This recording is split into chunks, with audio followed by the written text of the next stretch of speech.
G'day guys, Kenny Raceboy here, and today I'm learning, and you're learning as well, how to change your braided brake lines from your standard stock rubber ones. Also, I'm doing a rotor as well. This is my rotor, it looks like it's from the 80s or something, so I'm going to fit that.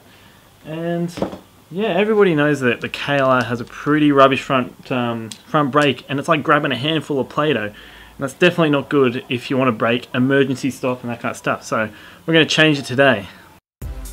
Now there's many reasons why people would want to change their brake lines to braided. Mine because I wasn't happy with the performance that I was getting out of my brakes. They were feeling a little bit SpongeBob and Patrick, spongy and doughy, so I decided to change them. Now before we begin, we're going to need some tools. Those tools being 12mm socket or spanner, both applicable in this sense. Also, some of this stuff. This is tubing, PVC tubing. You can use this stuff on your brakes. It helps feed the fluid in and out.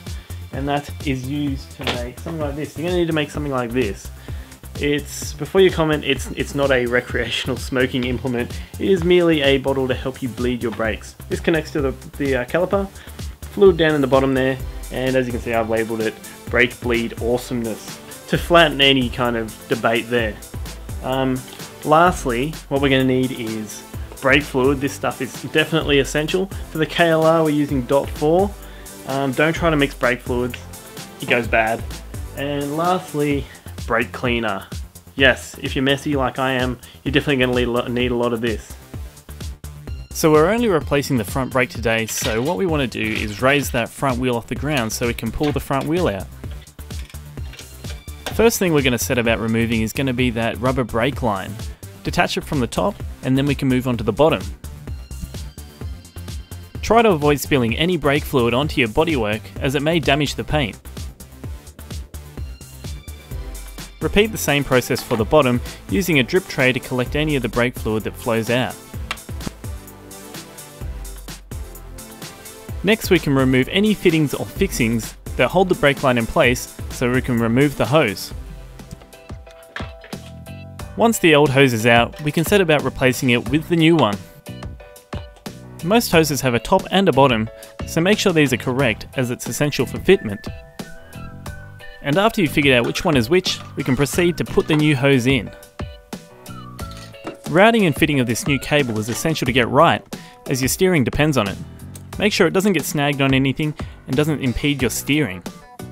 When putting the banjo bolts back in, make sure you have a copper washer on either side of the banjo fitting.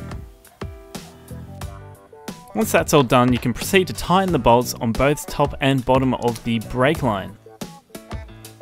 The next part is the fun part, and where people struggle a little bit. So what we're going to use is this little bottle here.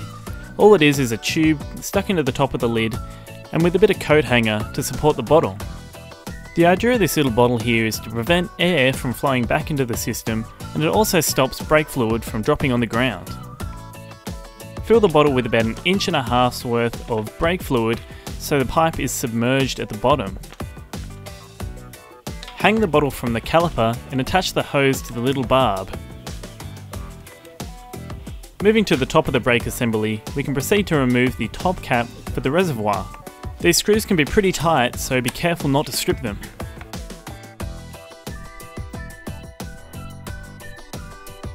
After removing the cap, we can proceed to pour in our DOT4 brake fluid into the reservoir. Fluid levels aren't as important at this point in time, so just fill it up most of the way. The next part of the process is actually bleeding the system. Apply pressure to the brake lever and undo the barb, flushing fluid and any unwanted air through the line. Periodically check your brake fluid level to make sure you aren't sucking any unwanted air into the system. Repeat this process until you no longer have any air coming out of the caliper and have a nice firm feeling to the brake. Now obviously this part of the process is easier with 2 people. After you've bled the brakes, make sure that barb is nice and tight and replace the dust cap. Now it's time to make sure that your brake fluid levels are correct. If you've got a little bit too much brake fluid in there, you can get a clean rag and soak up the excess. Once that's done, you can replace the cap and you're good to go. On to the second part of this how-to, we're going to replace that rotor there. After removing the front wheel, unbolt the rotor and replace it with the new one. making sure that the rotation of the rotor is in the correct direction. When tightening down rotor bolts, it's a good idea to work in a cross pattern. This ensures equal tension is spread across all bolts. As a precaution, it's a good idea to clean any contaminants off with some brake cleaner.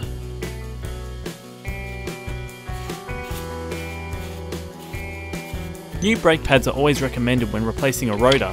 It ensures that you get the maximum life and performance out of both components. I have a previous video on how to do this, which you can find in the description below. Once the pads have been replaced, we can proceed to put the wheel back in. Reattach the speedo cable and lift the front wheel back into place and reinsert the axle.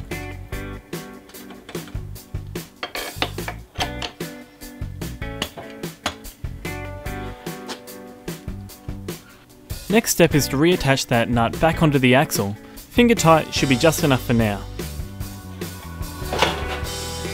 Bouncing the front suspension up and down will ensure the front wheel is centered. After doing that, we can proceed to do up the front axle. The correct way to do this is to do up the axle nut first and then proceed on to doing up the Allen key pinch bolts. While tightening these pinch bolts, ensure that they're done up equally.